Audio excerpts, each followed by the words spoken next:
जैसे कि आपने बताया कि आपके मतलब इस संगठन से बहुत सारे आदिवासी वर्ग जुड़ रहे हैं।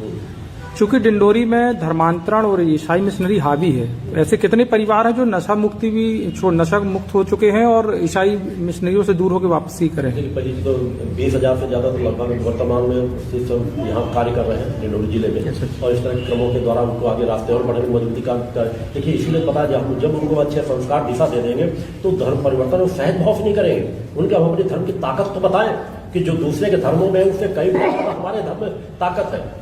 उनकी जब एक बात जो 500 साल या 1400 साल 1500 साल के बीच किसी जो लेकर के धर्म बनाकर और केवल पैसे के बल पर चला रहे हैं, तो उनको जब रास्ता देंगे, विकल्प देंगे, सब परिवर्तन उनको समझाते हैं कि आज गलती से भी केवल धन के लालच में धर्म मत परिवर्तन कीजिए। अपने धर्म की ताकत को समझिए कि आपके पूर्वजों ने धर्म की ताकत के बल पर भी आज यहाँ तक बढ़ करके आए। गलत हुआ, उन गलत के बीच से निकलते हुए कहेंगे कि आज संस्कारों को लेकर आगे बढ़े। और आज हम छोटे प्रलोभन में लेकर के अपना धर्म परिवर्तन रोका जा सके, इसलिए डोर टू डोर इसलिए उनका वो अभियान ही चलाया जा रहा कि मोहल्ला मचाने की अपेक्षा गाँव देहातों में हर जगह जा करके माँ के आरती चालीसा पाठ के माध्यम से डोर टू डोर लोगों को समझाते हैं, बताते हैं, प्रेरित करते हैं तो धर्म परिवर्तन ला कर सके। और सरकारों से भी अपेक्षा की जाती है इसमें और कार्य करें। अब तो जिहादी मानसिकता के लोग भी आदिवासी महिलाओं का टारगेट करके उनका उपयोग करके जमीन जायदाद और धन दौलत इकट्ठा कर रहे हैं। चीज में तो मेरे द्वारा देखिए 2 दिन के स्टेज में आपको यहाँ के या तो विचार और मात्र सुने होंगे। मेरे हर मंच विचार सभी क्षेत्रों में रहते हैं और कार्य भी सभी क्षेत्रों में किया जा रहा है। जिहादी मानसिकता के लोगों पुरजोर भक्ति मानव कल्याण संगठन विरोध करता है, क्योंकि निश्चित हमको सभी क्षेत्रों में बहुत, अगर हम सरकारों से केवल सरकारों से अपेक्षा करके बैठ जाएंगे तो कुछ नहीं होगा, क्योंकि सरकारें ज्यादा करेंगी भी नहीं। कुछ लोग धीरे धीरे का जब संस्कार लेकर भर करके आएंगे तो वो खुल करके काम करेंगे, परिवर्तन डालेंगे उस तरह की स्थिति में। या जो उत्तर प्रदेश की बात ले लीजिए, आप कहीं कुछ सौ के बैठे ठीक है, कोई विचारधारा ना तो मैं बीजेपी ना कांग्रेस किसी पार्टी की गुलामी के भाव के लिए आज तक कभी कोई कार्य नहीं किया, चाहे मेरे यहाँ कोई आते हैं, इसलिए राजनेता अधिकांशतः मुझसे दूर रहते हैं। मन जब भी जाते हैं कुछ सुन के ही जाते, कहीं की भी स्थिति पड़ेगा। शुरुआत में ना तक मेरा एक आश्रम है या संगठन है, कोई राजनेता कह सकता है कि हम कहीं पर भी आज तक कोई ये नहीं कह सकता कि हमने 1 लाख रुपये का वहाँ आर्थिक सहयोग किया। सच्चाई ईमानदारी से मैंने कहा चल रहा है। आश्रम जिस तरह दे उससे ज़्यादा मैं लोगों के घरों में उनके हृदय में मंदिर बनवाना चाहता हूँ, उस दिशा से कार्य कर रहा हूँ। जितना इस आश्रम है उससे ज़्यादा समाज के बीच कार्य कर रहा हूँ, दिशा से कार्य कर रहा हूँ। तो सरकारों से बहुत ज़्यादा अपेक्षा है। मगर अगर उत्तर प्रदेश की थोड़ी देर की बात ले ली जाए, अगर कोई सही हो रहा है हम उसकी सराहना भी करते हैं। अनेकों लोग ऐसे थे जिहादी मानसिकता थे जो उत्तर प्रदेश में एक से हाथ जिले में देखो कोई ना कोई आतंकवादी मानसिकता का कार्य कर रहा था। अंदर सब चीज कुछ भी हो, योगी आदित्यनाथ जब कोई सत्ता में बैठता 10 कार्य अच्छे करता, कुछ गलतियां भी होती, मगर जो जज तक फैसला नहीं देते थे, अपना ट्रांसफर करा देते थे। तो जब कोई चेतनावान व्यक्ति आता है वही ऐसे निर्णय ले सकता है, वही अंकुश लगा सकता है। नहीं तो धीरे धीरे जिस तरह बिहार बर्बादी के रास्ते, उत्तर प्रदेश उससे ज्यादा बर्बादी के रास्ते और मध्य प्रदेश बीच में झगड़ता चला जा रहा है, वो भी उसी दिशा में बढ़ रहा था। तो कहीं ना कहीं हमें तो निर्णय लेना ही पड़ेगा कि जिहादी मानसिकता के जो लोग हैं उनसे अपने समाज को मुक्त कराना ही पड़ेगा। बहुत उच्च काम बांग्लादेश को बगल में देख सकते हो रहा है, बांग्लादेश का अत्याचार, पाकिस्तान में हो रहा है अत्याचार होता किस पर? वो हिंदू समाज पे धर्म की इनका परिवर्तन होता है हिंदू समाज के लोगों को।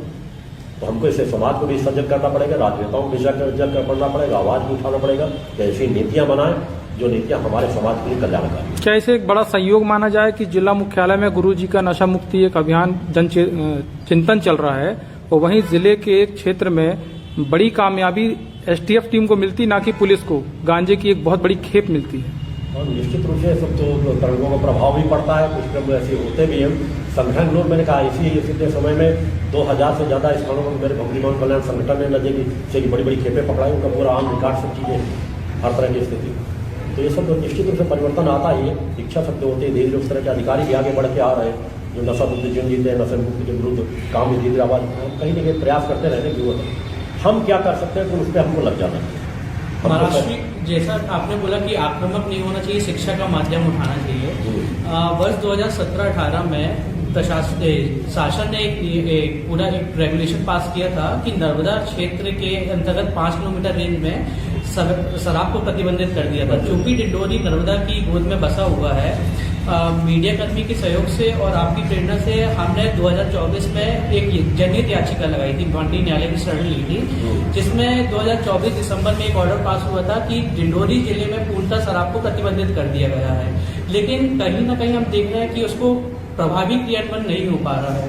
तो इसको प्रभावी पूर्णतः अंकुश लगाने के लिए हम और क्या प्रयास करना चाहिए? सबसे बड़ा जन आंदोलन एक रास्ता आक्रामक होकर के नहीं, हमका कोई शासन प्रशासन की क्षति भी न होने पाए। देश हमारा है, हम कोई क्षति ऐसा न हो कि हम आंदोलन में तोड़ फोड़ करके राज में क्षेत्र की जनता केवल आवाज उठाना शुरू कर दे। हम कहा राज सत्ताओं से तो कभी भी घबराना नहीं चाहिए। राज सत्ता तो केवल आज वोट बैंक की गुलाम बनी हुई है। क्षेत्र की जनता आवाज उठाना शुरू कर दे कि हम ठीक है, इसलिए मैंने कहा कोई किसी पार्टी का समर्थन कीजिए, मगर विचारधारा के विरुद्ध मत कीजिए। खुल के आवाज उठाइए कि आज ये गलत हो रहा है, आपको ऐसा करना पड़ेगा। अगर आप ऐसा नहीं करते तो अगली बार आपको एक वोट नहीं मिले, विरोध कीजिए। मैंने कहा तीनों पार्टियों में मैंने गठन क्यों किया, मुझे कोई राजनीति को नहीं बोल रहा। 90% समाज मेरी आध्यात्मिक अभी मेरे 100 यज्ञ शेष पड़े। एक यज्ञ में 11 दिन लगते हैं, 8-8 घंटे बिना अन्न जल को ग्रहण किए एक आसन पर बैठ के मेरे द्वारा यज्ञ किए जाते हैं। 100 यज्ञ शेष पड़े, मेरा अधिकांश समय साधनाओं में गुजर जाना। मगर समाज के लिए मैंने इसलिए विकल्प दिया, तीनों धाराओं में कार्य करो, अपनी ताकत को धीरे धीरे तीनों धाराओं में मजबूत करते रहो। हमको 25 बार 50 हम समय सीमा में कभी अपने आप को नहीं बांधना चाहिए। कार्य करो, जो अच्छे कार्य कर रहे हैं उनका समर्थन करो, जो नहीं कार्य कर रहे हैं उनके विरोध में। अगर 5 सदस्य हो तो 5 सदस्य विरोध में वोट डालो और ये कहो कि चूंकि आप ऐसा नहीं कर पा रहे इसलिए हम ऐसा कर रहे हैं। आप अच्छा करना शुरू कर दो, हम आपके मददगार बन जाएंगे। नहीं करोगे तो आज 5 है, कल हमको 5000 नजर आएंगे और उसी दिशा के धीरे धीरे समाज को आगे हम धरातल भी मजबूत कर रहे हैं। हम विकल्प में हम किसी पर दूसरे पर आश्रित होकर नहीं सहारा लेके चल रहे हैं, हम अपनी नींव को मजबूत कर रहे हैं। आज अगर आज हमको केजरीवाल की तरह महलों को सुख नहीं भोग रहे, आज अगर नींव के पत्थर बनने में सफल हो गए तो हम आगे आने वाली पीढ़ी को तो बचाना चाहते हैं। आगे आने वाली पीढ़ी को नींव का पत्थर न लगाना पड़ेगा, उसके ऊपर वो अपने पत्थर लगाएंगे। तो धीरे धीरे करके जिस तरह बूंद बूंद से गड़बड़ था, हमको उस दिशा में शुरुआत कर दी गई है। उस शुरुआत में किसी एक 2 सदस्यों से की गई थी। आज देश का कोई ऐसा प्रदेश नहीं जहाँ पे संगठन कार्य न कर रहा हो। अधिकांश जिले ही नहीं, तहसीलों तक में संगठन अपनी सभी जगह संगठन के गठन करके सब जगह कार्य कर रहा है।